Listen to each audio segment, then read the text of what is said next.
এরপর এবার চিঠিপত্র 92.7 big FM এ শরণাগত অনুষ্ঠান শুনছেন। আমি আছি আপনাদের সঙ্গে, আপনাদের সৌমিত্র বসু। আজকের চিঠিটি লিখেছেন দেবাশিস কুমার ঘোষ, রামরাজাতলা, হাওড়া থেকে। পড়ে শোনাই সেই চিঠি। প্রথমেই সকলকে জানাই প্রভাতী শুভেচ্ছা। গত 21/1/25 তারিখে শরণাগত অনুষ্ঠানে আপনি স্বামী লোকেশ্বরানন্দ মহারাজের যে রচনা পাঠ করেছিলেন, সেই রচনায় মহারাজ মানুষের ধর্ম পরিবর্তনের ব্যাপারে সুন্দর বক্তব্য পেশ করেছেন। ওই সূত্র ধরে বলি, শ্রী অরবিন্দের বক্তব্য প্রায় একই।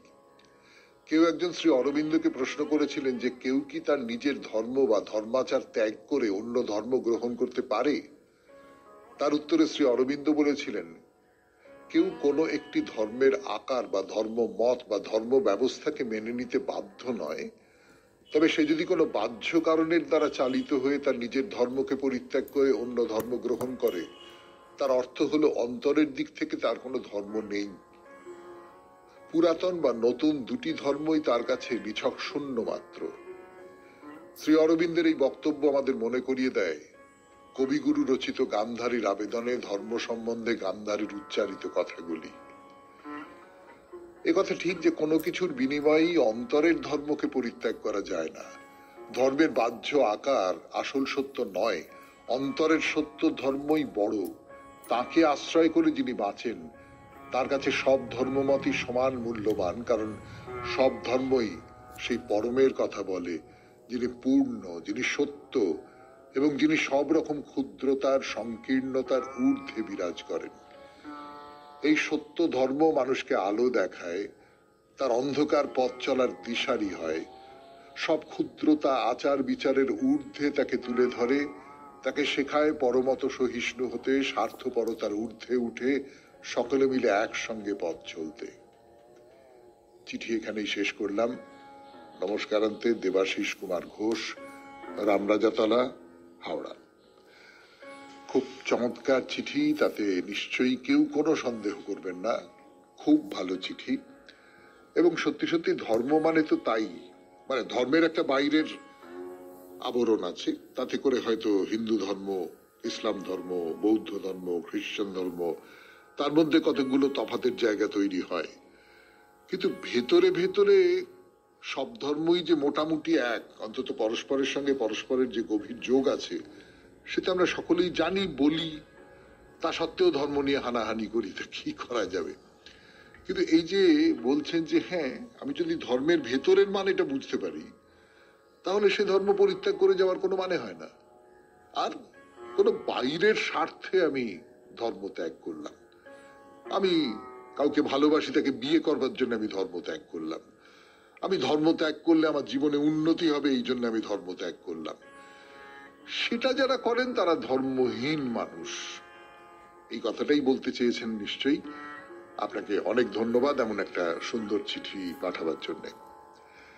এরপর বাইরে দূরে 92.7 বিগ এফএম এ শরণাগত অনুষ্ঠানে আমরা এখন প্রায় বাঙালিরই জায়গা বলা যেতে পারে, পুরী। সেই পুরীতে আছি, পুরীর বিমলা দেবীর মন্দিরে। ফিরে আসছি, একটু গান শুনে নি। পর ফিরে এলাম জরাসন্ধকে নিয়ে কথা বলবার জন্য, পুরাণের জরাসন্ধ 92.7 বিগ এফএম এ শরণাগত অনুষ্ঠানে। তো যেটা বলছিলাম যে জরাসন্ধ একটা বিস্তীর্ণ এলাকা জুড়ে তিনি তো আছেন, তার বশীভূত অনেক রাজ্য আছে। তিনি প্রত্যক্ষভাবে সেই রাজ্যগুলো চালাচ্ছেন না, সেই রাজ্যের সম্রাট নন, কিন্তু যে রাজারা রয়েছে তারা সকলেই তার বশীভূত। এবং জরাসন্ধের বিরুদ্ধে যারা যুদ্ধ করেছেন বা মতামত প্রকাশ করেছেন তাদের বন্দী করেছেন, মানে সব দিক থেকে নিজের আধিপত্য কায়েম করেছেন, এইরকমটা বলা যেতে পারে।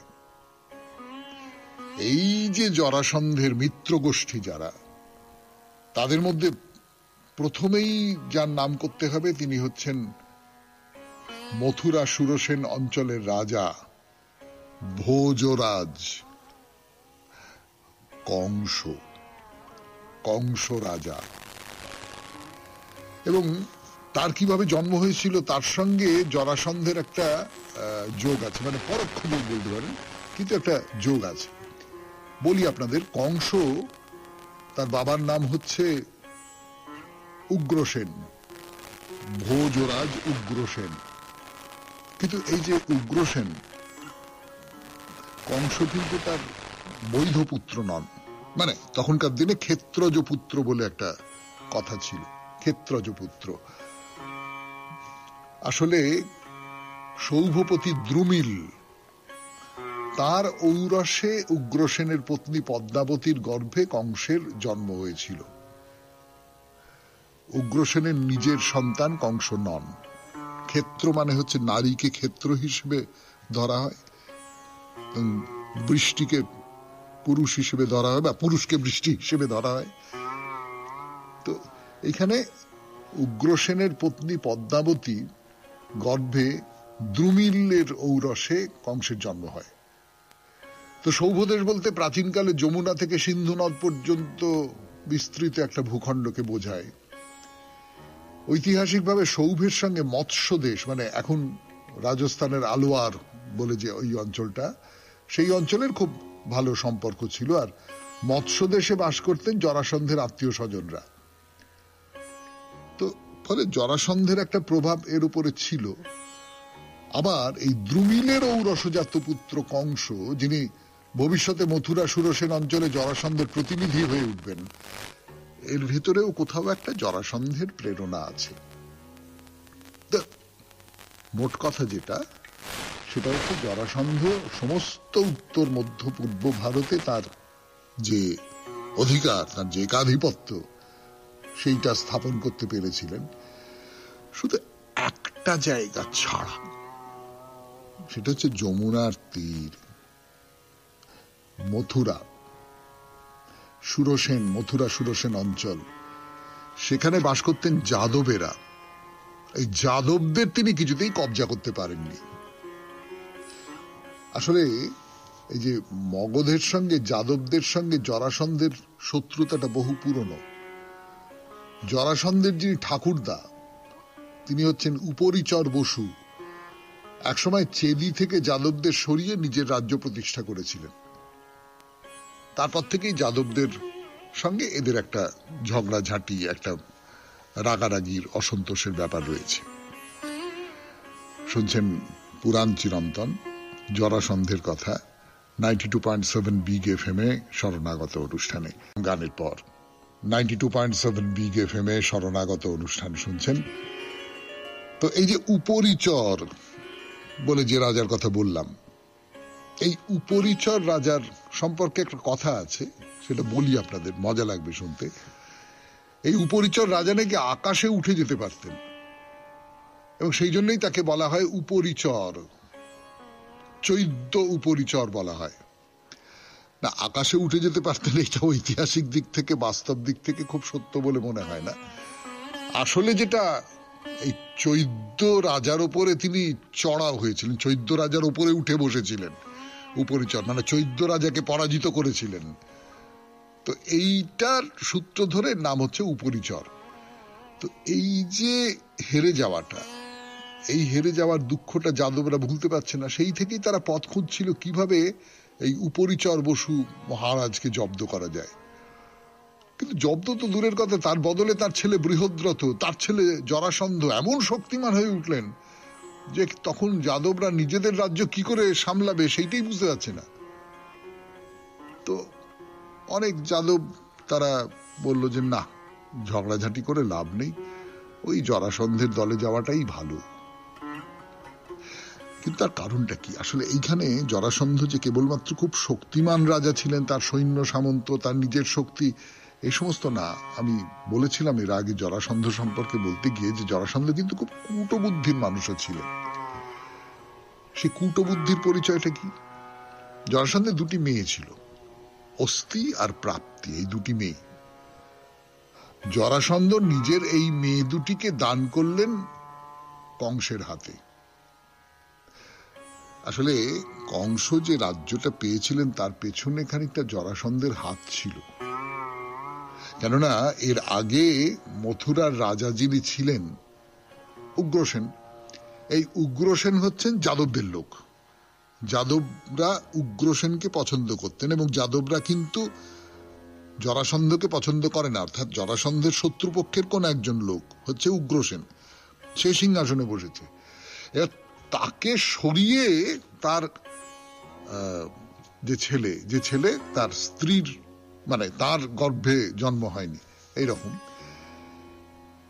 তো সে কিন্তু জরাসন্ধের অনুগত এবং এর পেছনে জরাসন্ধের বেশ একটা ইন্ধন ছিল।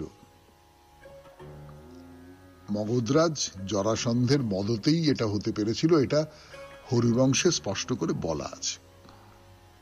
এইসব রাজনীতির কথা জরাসন্ধ প্রসঙ্গে বলতে গেলে একটু বলতেই হলো। 92.7 বিগ FM এ শরণাগত অনুষ্ঠানে পুরাণ চিরন্তন এখানেই শেষ করছি। এরপর স্বামী বিবেকানন্দের রচনা থেকে পাঠ, রচনার নাম অমৃতত্ব। ফিরে আসছি গানের পর। ফিরে এলাম 92.7 বিগ FM এ শরণাগত অনুষ্ঠান শুনছেন। অমৃতত্ব স্বামী বিবেকানন্দের রচনা থেকে পড়ে শোনাই আপনাদের। যাহা হোক, মনের সহিত কিন্তু মস্তিষ্কের বিশেষ সম্বন্ধ এবং শরীরের নাশ হইলে উহা কার্য করিতে পারে না। আত্মাই একমাত্র প্রকাশক, মন উহার যন্ত্রস্বরূপ। বহিস্থ চক্ষুরাদি যন্ত্রে বিষয়ের চিত্র পতিত হয়, উহারা আবার ওই চিত্রকে ভিতরে মস্তিষ্ক কেন্দ্রে লইয়া যায়। কারণ তোমাদের স্মরণ রাখা কর্তব্য যে চক্ষু, কর্ণ প্রভৃতি কেবল ওই চিত্রের গ্রাহক মাত্র। ভিতরের যন্ত্র অর্থাৎ মস্তিষ্ক কেন্দ্রসমূহই কার্য করিয়া থাকে। সংস্কৃত ভাষায় ওই মস্তিষ্ক কেন্দ্রগুলিকেই ইন্দ্রিয় বলে। তাহারা ওই চিত্রগুলি লইয়া মনের নিকট সমর্পণ করে। মন আবার ওইগুলিকে আরো ভিতরে নিজেরই আর এক স্তর চিত্তের মধ্য দিয়া সিংহাসনে আসীন মহামহিমান্বিত রাজার রাজা আত্মার সম্মুখে স্থাপন করে। তিনি সব দেখিয়া যাহা আবশ্যক তাহা আদেশ করেন। তখনই মন ওই মস্তিষ্ক কেন্দ্রে অর্থাৎ ইন্দ্রিয়গুলির উপর কার্য করে, উহারা আবার স্থূল শরীরের উপর কার্য করে। মানুষের আত্মাই বাস্তবিক এই সমুদয়ের অনুভব কর্তা, শাস্তা, স্রষ্টা সবই। আমরা দেখিয়াছি আত্মা শরীর নহে, মনও নহে। আত্মা কোনো যৌগিক পদার্থ হইতে পারে না। কেন? কারণ যাহা কিছু যৌগিক পদার্থ তাহাই আমাদের দর্শন বা কল্পনার বিষয়। যে জিনিস আমরা দর্শন বা কল্পনা করিতে পারি না, যাহাকে আমরা ধরিতে পারি না, যাহা শক্তি বা পদার্থ নহে, যাহা কারণ বা কার্য কিছুই নহে, তাহা যৌগিক হইতে পারে না। মনোজগৎ পর্যন্তই যৌগিক পদার্থের অধিকার, চিন্তা জগৎ আরো ব্যাপক। যৌগিক পদার্থ সমুদয় নিয়মের রাজ্যের মধ্যে, নিয়মের রাজ্যের বাহিরে উহারা থাকিতে পারে না। যদি থাকে তবে আর যৌগিক অবস্থায় নয়। আরো পরিষ্কার করিয়া বলা যাক, এই গেলাস একটি যৌগিক পদার্থ। ইহার কারণগুলি মিলিত হইয়া এই কার্যরূপে পরিণত হইয়াছে। সুতরাং এই কারণগুলির সংহতি রূপ গেলাস নামক যৌগিক পদার্থটি কার্যকারণ নিয়মের অন্তর্গত। এইরূপে যেখানে যেখানে কার্যকারণ সম্বন্ধ দেখা যাইবে, সেখানে সেখানেই যৌগিক পদার্থের অস্তিত্ব স্বীকার করিতে হইবে। তাহার বাহিরে উহার অস্তিত্বের কথা বলা বাতুলতা মাত্র। উহাদের বাহিরে আর কার্যকারণ সম্বন্ধ খাটিতে পারে না। আমরা যে জগৎ সম্বন্ধে চিন্তা বা কল্পনা করিতে পারি অথবা যাহা দেখিতে শুনিতে পারি, তাহারই ভিতর কেবল নিয়ম খাটিতে পারে। আমরা আরো দেখিয়াছি যে যাহা আমরা ইন্দ্রিয়র দ্বারা অনুভব বা কল্পনা করিতে পারি তাহাই আমাদের জগৎ। উহা বাহ্য বস্তু হইলে আমরা ইন্দ্রিয়র দ্বারা প্রত্যক্ষ করিতে পারি, আর ভিতরের বস্তু হইলে উহা মানস প্রত্যক্ষ বা কল্পনা করিতে পারি। অতএব যাহা আমাদের শরীরের বাহিরে তাহা ইন্দ্রিয়ের বাহিরে, এবং যাহা কল্পনার বাহিরে তাহা আমাদের মনের বাহিরে, সুতরাং আমাদের জগতের বাহিরে।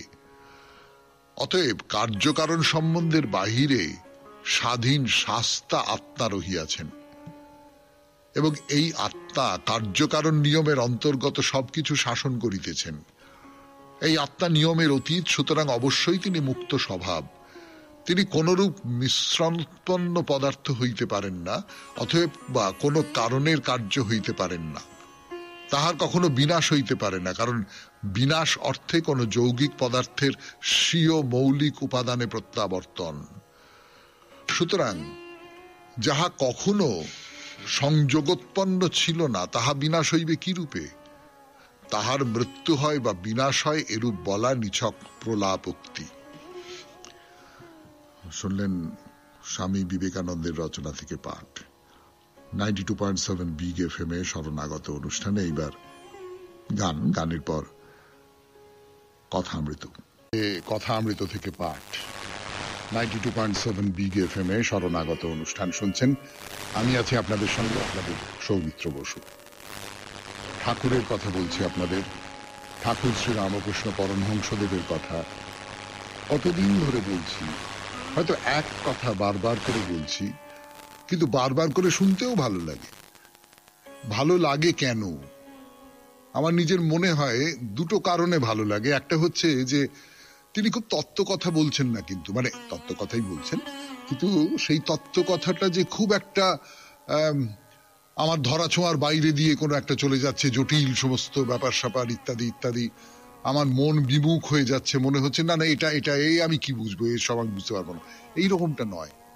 একেবারে ঘর সংসারের উপমা দিয়ে, একেবারে আমার চারপাশে যা কিছু আমি দেখি সেই সমস্ত উপমা ব্যবহার করে তিনি আমাকে বলছেন যে এইরকম করে চলো, এইরকম করে চলো। উপমার তো সম্রাট, এবং সেই উপমা হচ্ছে এই, আমি এর আগেও হয়তো কখনো সখনো বলেছি আপনাদের যে এই রামপ্রসাদ, কমলাকান্ত, এই যে শাক্ত পদাবলিকার যারা আছেন, তারা যেমন অদ্ভুত অদ্ভুত সব সহজ উপমা ব্যবহার করেন, সেরকম সহজ উপমার একটা ধরন রয়েছে ঠাকুর শ্রী রামকৃষ্ণ পরমহংসদেবের। যেমন তিনি কি বলছেন আমি বলি, তার কথাই বলি। বলছেন যে তার নানা রূপ, নানা লীলা, একটা হচ্ছে ঈশ্বর লীলা, একটা হচ্ছে দেবলীলা, নরলীলা, জগৎ লীলা। তিনি ঈশ্বর, তিনি দেব, তিনি আবার মানুষ হয়েও আসছেন, মানুষ হয়ে অবতার হয়ে যুগে যুগে আসেন প্রেম ভক্তি শেখাবার জন্য। বলছেন চৈতন্যদেবের কথা। দেখো না, চৈতন্যদেব অবতারের ভেতরেই তার প্রেম ভক্তি আস্বাদন করা যায়, তার অনন্ত লীলা। কিন্তু আমার দরকার প্রেম ভক্তি, আমার ক্ষীরটুকু দরকার। ওই গাভীর বাঁট দিয়েই ক্ষীর আসে, অবতার হচ্ছেন গাভীর বাঁট। কি সোজা কথা বলুন দেখিনি। যে ভগবানের অনেক কিছু আছে, বিপুল ঐশ্বর্য আছে, বিপুল বিভূতি আছে, এই এত বড় জগৎ সংসার, এই যে আকাশের এই সব অগণ্য নক্ষত্র, সূর্য চন্দ্র তারা, এই এই এই সমস্ত কিছু আছে, মানে এই সমস্ত কিছুকে ছাপিয়ে তিনি রয়েছেন। তো তো এই যে ভগবান, এত সব বড় বড় ব্যাপার নিয়ে আমার মাথা ব্যথার কি আছে? আমি ভক্তিটুকু চাই, প্রেমটুকু চাই, ভালোবাসাটুকু চাই। আর এই ভক্তি বা প্রেম বা ভালোবাসা, এইটা পাবার জন্য আমায় যেটা করতে হবে সেটা হচ্ছে কোনো একজন, একটা শরীর দরকার আমার, একটা রূপ দরকার আমার। অবতার হচ্ছেন সেই রূপ, তার মধ্যে দিয়ে আমি সেই অনন্তকে পেতে পারবো, সেই বিপুল বিশাল, যার কোনো সীমা পরিসীমা নেই, সেই অবাং মানস গোচর, তাকে আমি পেতে পারবো। ঠাকুর বলছেন। আরো কি বলছেন বলবার জন্য ফিরে আসছি গানের পর। শুনছেন শরণাগত 92.7 বিগ এফএম এ। এই যে ঠাকুর যেটা বলছেন যে অবতারের মধ্যে দিয়ে তিনি প্রকাশিত হন, এবং অবতারের মধ্যে দিয়ে ঠাকুরের যে মানে ভাবনাটা, সেটা হচ্ছে যে ঈশ্বরের বিরাট বিভূতি, তার থেকে আমি ক্ষীরটুকু নেবো, সেই ক্ষীরটুকু আমি পাই অবতারের মধ্যে দিয়ে। তাই অবতারের সূত্র ধরে যেমন চৈতন্যদেব, যেমন ঠাকুর শ্রী রামকৃষ্ণ পরমহংসদেব, তাও তো বটে। তো এইরকম সব কথাবার্তা হয়। ঠাকুর কি বলতে চাইছেন যে এই যে আমি অবতীর্ণ হয়েছি, আমাকে দর্শন করলে ঈশ্বর দর্শন করা হয়? মানে চৈতন্যদেবের কথা বলে ঠাকুর কি নিজের কথা বলছেন? আসলে বলছেন, মাস্টারমশাইকে বলছেন যে মণি মল্লিকের নাচ জামাই এসেছিল, সে কি বইয়ে পড়েছে যে ঈশ্বরকে তেমন জ্ঞানী সর্বজ্ঞ বলে মনে হয় না। এটা আসলে জন স্টুয়ার্ট মিলের অটোবায়োগ্রাফি, সেইখানে এরকম কথা আছে আর কি। মিল বলছেন যে ঈশ্বরকে তেমন জ্ঞানী সর্বজ্ঞ বলে মনে হয় না। যদি তিনি জ্ঞানী হন, তিনি সর্বজ্ঞ হন, তাহলে এত দুঃখ কেন? আর এই যে জীবের মৃত্যু হয় তো একেবারে মেরে ফেললেই হয়, ক্রমে ক্রমে অনেক কষ্ট দিয়ে মারা কেন? ঠাকুর নিজে কিন্তু খুব অসুখে ভুগছেন, ক্যান্সারে ভুগছেন। যে বই লিখেছে সে নাকি বলেছে যে আমি হলে এর চেয়ে ভালো সৃষ্টি করতে পারতাম। তো মাস্টারমশাই চুপ করে বসে শুনছেন, ঠাকুর বলছেন তাকে কি বোঝা জায়গা? আমি কখনো তাকে ভাবি ভালো, কখনো ভাবি মন্দ। তার মহামায়ার ভিতর আমাদের রেখেছেন। কখন তিনিও হুঁশ করেন, কখনো তিনি অজ্ঞান করেন। একবার অজ্ঞানটা চলে যায়, আবার ঘিরে ফেলে। পুকুর পানা ঢাকা, ঢিল মারলে খানিকটা জল দেখা যায়, আবার খানিকক্ষণ পরে পানা নাচতে নাচতে এসে সেই জলটুকু ঢেকে ফেলে। তাকে কি করে বুঝবো? এইটা আপনি ঠাকুর, ভগবান ইত্যাদি ইত্যাদি এই সমস্তগুলো ছেড়ে দিন, কিন্তু খুব বড় মাপের একজন মানুষ, খুব বড় মাপের কোনো মানুষ, আমি এরকম বড় মাপের মানুষ কিছু দেখেছি। আপনার মনে হলো যে এটা কেন করলো এই বাবা? না, এমনি খবরের কাগজ পড়েও তো মনে হয়, বা টেলিভিশনে খুব বড় মানুষদের কথা শুনেও তো এই বাবা এটা কেন করলো, এটা কেন করতে গেলেন, ছি ছি ছি ছি, এটা কি ঠিক হলো? কিন্তু আসলে তিনি অনেকটা পর্যন্ত দেখতে পান। একজন বড় মাপের মানুষের সঙ্গে আমার আপনার তফাৎটা কোথায়? এই বড় মাপের মানুষ অনেকটা পর্যন্ত দেখতে পান, আমরা অতটা পর্যন্ত দেখতে পাই না। এইটুকু তফাৎ আমি যা বুঝি, জানেন তো, এইটুকু তফাৎ। তার পরিসরটা অনেক বড়।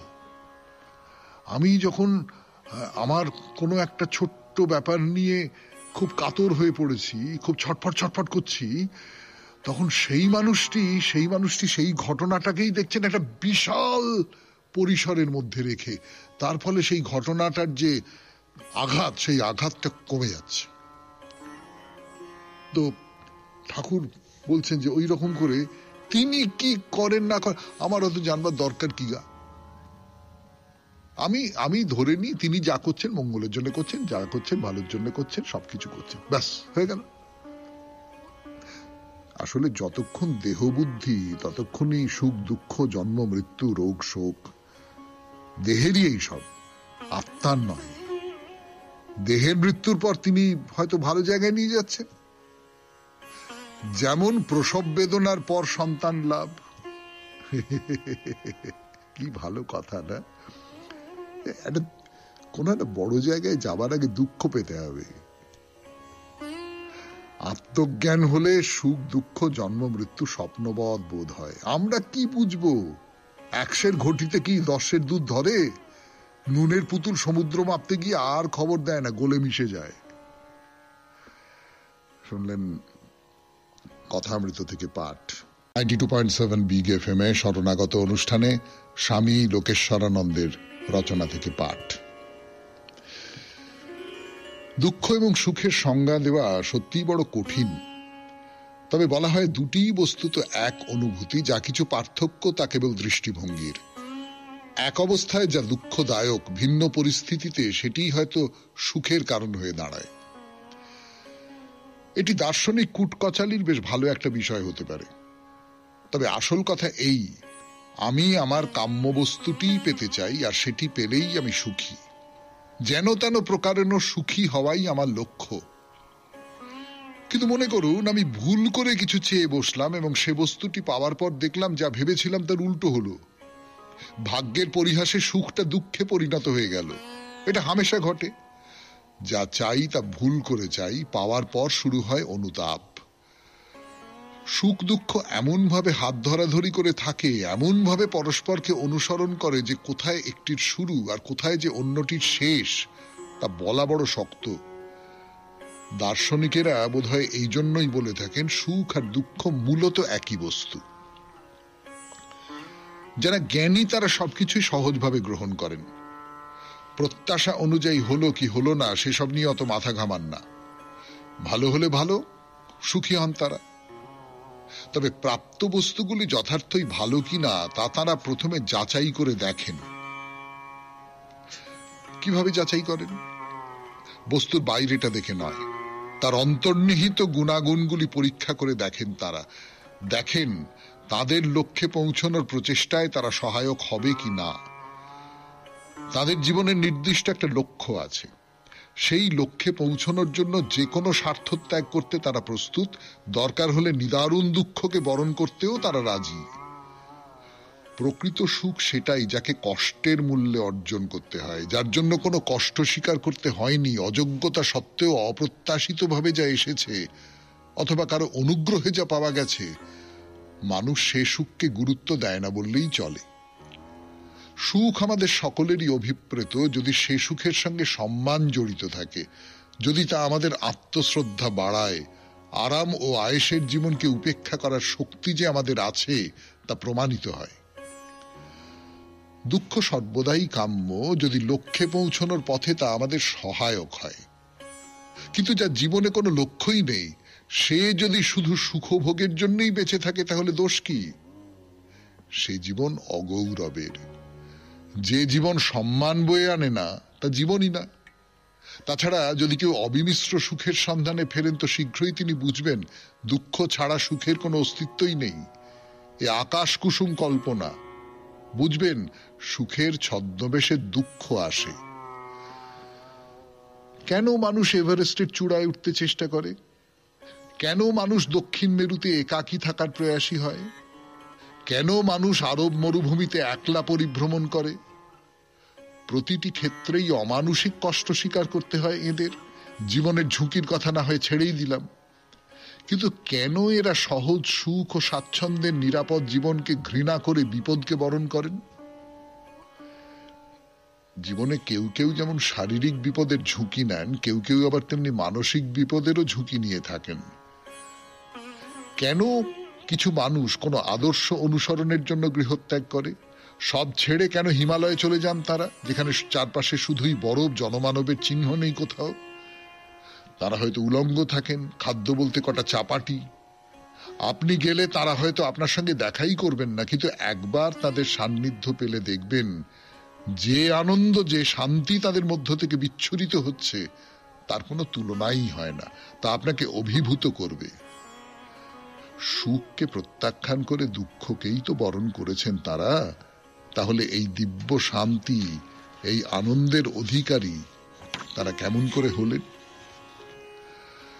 আসলে উদ্দেশ্যটাই গুরুত্বপূর্ণ। উদ্দেশ্যের হেরফেরেই সুখ দুঃখে পরিণত হয়, আর দুঃখ রূপান্তরিত হয় সুখে। আদর্শের জন্য, মহৎ উদ্দেশ্য সাধনের জন্য বা বড় কিছু পাওয়ার জন্য যদি দুঃখকে বরণ করা হয়, তাহলে সেই দুঃখই প্রকৃত সুখ।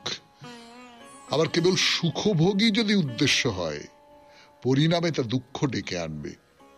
সুখ আত্মশক্তি বিনষ্ট করে, হয়তো শরীরেরও ক্ষতি করে, আর দুঃখে শরীরের বিনাশ ঘটলেও ঘটতে পারে, কিন্তু আত্মার মহিমাকে তা উজ্জ্বল করে তোলে। শুনলেন স্বামী লোকেশ্বরানন্দজির রচনা থেকে পাঠ। 92.7 বিগ এফএম এ শরণাগত অনুষ্ঠানে এবারে গান। গানের পর আপনাদের চিঠিপত্র। পুণ্য কাজ, মানে আপনাদের চিঠিপত্রের উত্তর। পলি চৌধুরী চিঠি লিখেছেন কলকাতা থেকে। বিষয় পুণ্য কাজ। পড়ে শোনাই সেই চিঠি। মাননীয় সৌমিত্র মহাশয়, প্রথমেই আপনাকে আমার আন্তরিক ধন্যবাদ জানিয়ে বলি, এই সপ্তাহে চিঠির বিষয়ে মানুষের জীবনে পুণ্যের কাজ সম্পর্কে জানতে চেয়ে আমার দীর্ঘদিনের ইচ্ছা পূরণ করেছেন। পার্থিব জগতে পাপ পুণ্য বলে যদি কিছু থাকে, তা বিধাতার বিচার্য বিষয়। আমার মনে হয় নিঃস্বার্থভাবে যে কোনো ভালো কাজ করাই পুণ্যের কাজ। বাস্তবিক জগতে এমন অনেক নীরব নিদর্শন রয়েছে, যেখানে অন্ধকারে নিমজ্জিত অসহায় দিশাহারা মানুষদের আলোর বৃত্তে নিয়ে আসা যায়।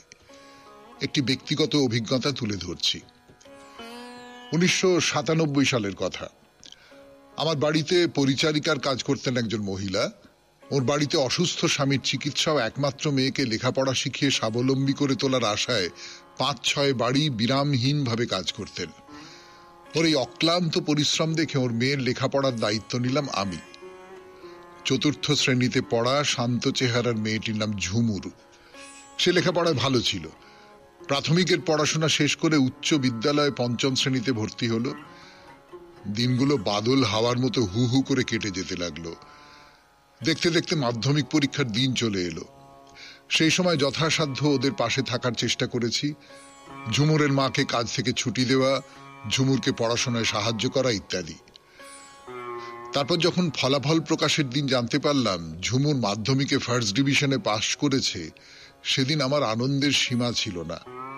এ যেন ছিল মা ও মেয়ে দুজনেরই প্রবল সদিচ্ছা, নিরন্তর শ্রম ও অদম্য প্রচেষ্টার সমন্বয়ে জীবনের পরীক্ষায় উত্তীর্ণ হওয়ার সাফল্য। সেদিন রেজাল্ট হাতে ঝুমুর আর ওর মায়ের কৃতজ্ঞ অকৃত্রিম হাসি আজও আমার মনে উজ্জ্বল হয়ে আছে। ঝুমুরকে প্রকৃত মানুষ হয়ে ওঠার আশীর্বাদ করে বলেছিলাম, তোর যত দূর ইচ্ছা পড়াশোনা করবি, আমি তোর পাশে আছি। ঝুমুর কথা রেখেছে। উচ্চ মাধ্যমিক পরীক্ষাতেও সে ভালো রেজাল্ট করে কলেজে ভর্তি হলো, ডিগ্রি কোর্স সম্পূর্ণ করে গ্র্যাজুয়েট হয়েছে। এখন ঝুমুর একটি বেসরকারি সংস্থায় কর্মরত। ঝুমুরের মা পরিচারিকার কাছ থেকে অবসর নিয়েছেন। ভালো চিকিৎসায় ওর স্বামীও আগের থেকে সুস্থ আছেন। অবশেষে পরিবারটি সুখের মুখ দেখতে পেরেছে, এটুকুই বড় তৃপ্তি দেয়। আমাদের সমাজে এরকম অসংখ্য ঝুমুর আছে, ছোট্ট তৃণ চারার মতো। তাদের স্বপ্ন সম্ভাবনাকে লালন করতে পারলে তারাই ভবিষ্যতের মহীরুহ হয়ে মাথা উঁচু করে বাঁচতে পারে, আর অনেকের আশ্রয় হয়ে উঠতে পারে। পত্র শেষে আপনাকে ও 92.7 বিগ এফএম এর সকল সদস্যগণ এবং শ্রোতাবৃন্দকে জানাই আমার আন্তরিক ভালোবাসা ও শুভেচ্ছা। নমস্কারান্তে, পলি চৌধুরী। হ্যাঁ, এইটা তো পারি আমরা শুধু এইটুকু পারি যে যেখানে দেখব যে মানুষ অসহায়, মানুষ আর্ত, নিজের কোনো ক্ষতিও করতে হবে না, একটু তার দিকে হাত বাড়িয়ে দিলাম। আমি 10 টাকার খাই, 9 টাকার খেয়ে 1 টাকা তার দিকে বাড়িয়ে দিলাম, তাহলে কিন্তু অনেকটা হয়ে যায়। যে জন্মেছে সে জন্মানোদের সাহায্য তো চায়। তো আমরা যদি একটু হাত বাড়িয়ে দিতে পারি তাহলে পৃথিবীর চেহারাটা অন্যরকম হয়ে যেতে পারে।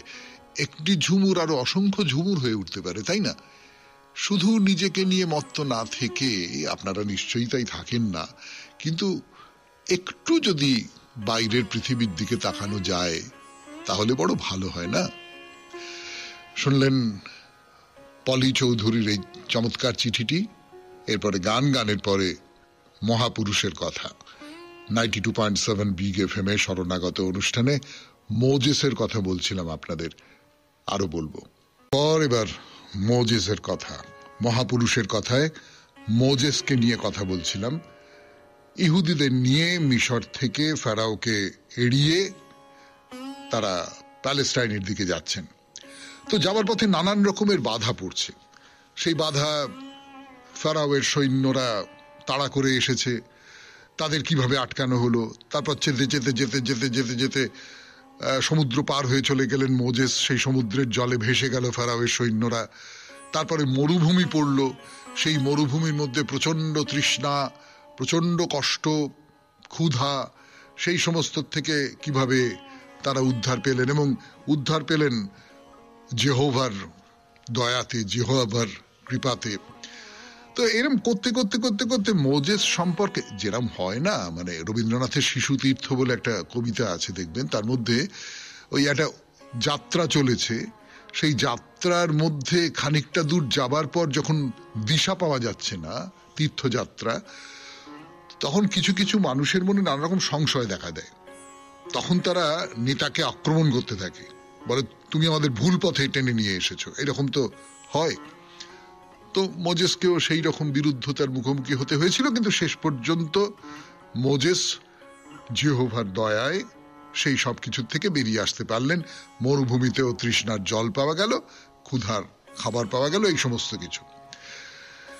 তো ফলে যারা মোজেসকে দোষারোপ করছিল তারা অনুতপ্ত হয়ে মোজেসের কাছে ক্ষমা চাইল, এবং সবাই মোজেসকে তাদের ধর্মগুরু, তাদের নেতা হিসেবে স্বীকার করে নিল। সবাই তিনি যেভাবে এগিয়ে যেতে বলছেন সেইভাবে এগিয়ে যাচ্ছে। কিন্তু এই খাবার ফুরিয়ে গেল, আশপাশে কোথাও কোনো খাবারের সন্ধান পাওয়া যাচ্ছে না, প্রচন্ড খিদে। আবার মোজেসকে দোষারোপ করতে আরম্ভ করলো সবাই, তোমার জন্য আমাদের এত কষ্ট সহ্য করতে হচ্ছে, তোমার জন্য।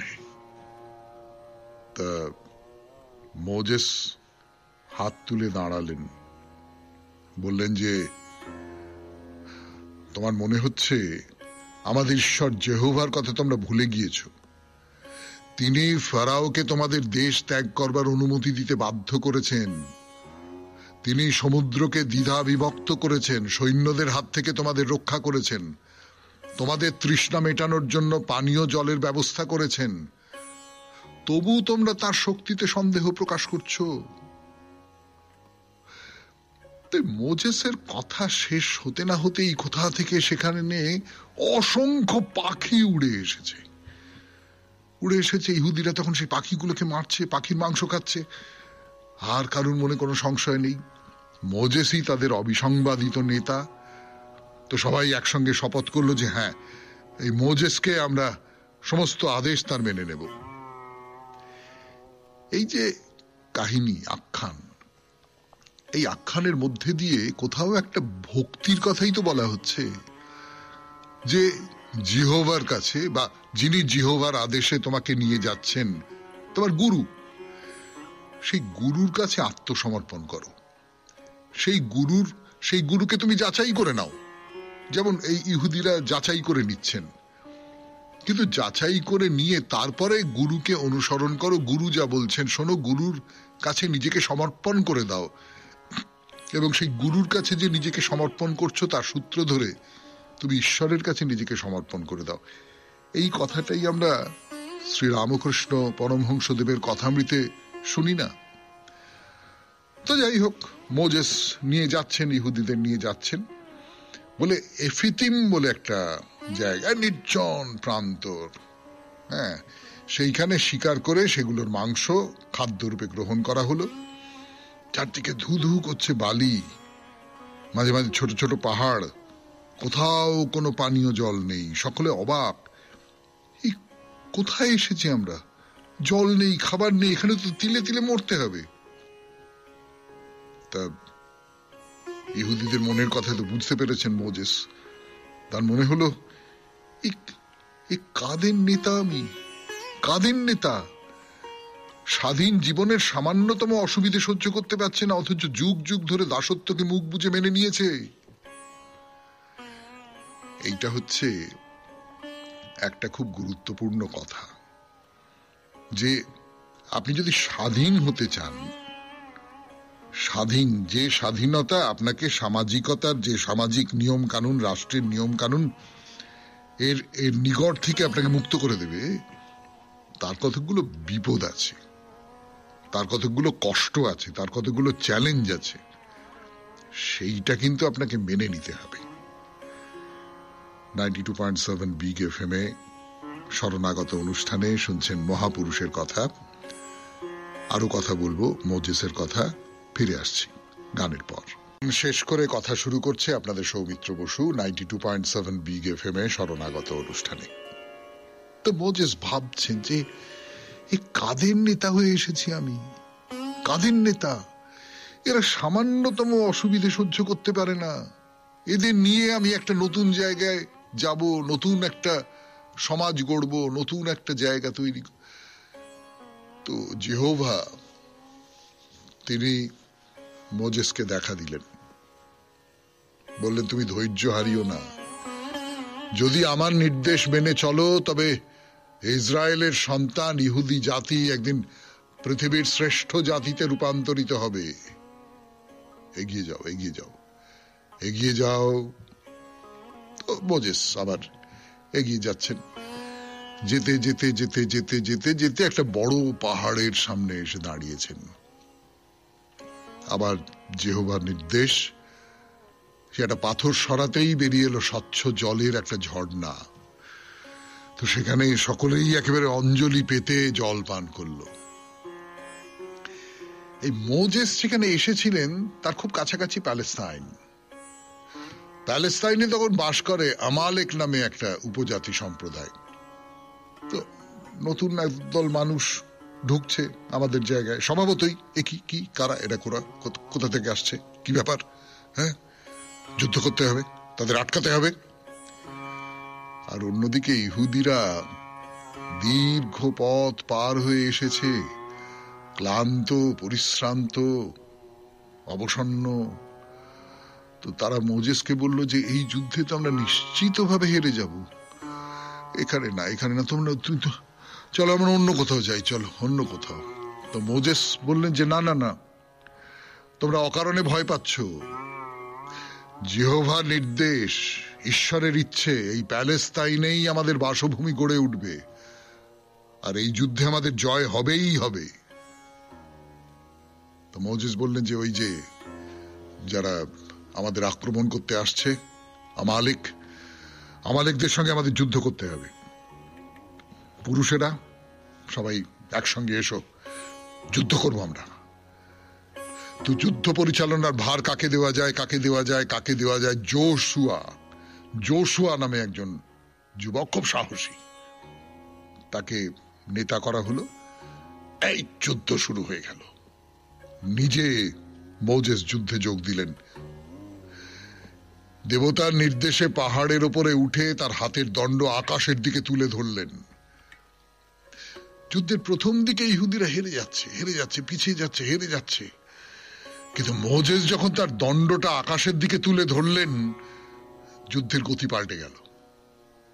ইহুদিরা এবারে বীর বিক্রমে ঝাঁপিয়ে পড়লো আমালেকদের ওপর।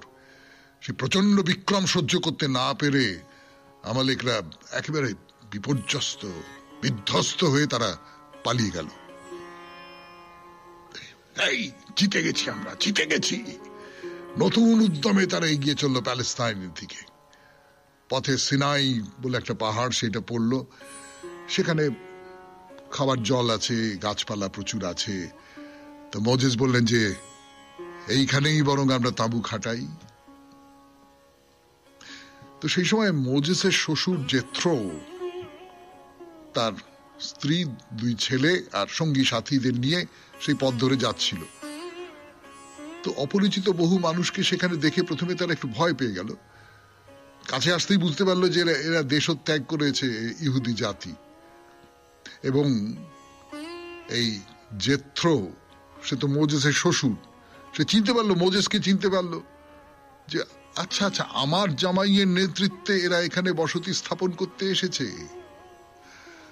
বহুদিন পরে শ্বশুরের সঙ্গে দেখা হলো, নিজের স্ত্রীর সঙ্গে দেখা হলো, ছেলেদের সঙ্গে দেখা হলো মোজেসের, বহুদিন পরে। এই পর্যন্তই থাক। আবার পরের শনিবারে মোজেসের গল্প বলবো আপনাদের। শেষ হলো আজকের শরণাগত 92.7 বিগ FM এ। আপনাদের জানিয়ে রাখি, আমাদের হোয়াটসঅ্যাপে চিঠি পাঠাবার নাম্বার 9831922927। চিঠির গোড়ায় অতি অবশ্যই SG লিখতে হবে।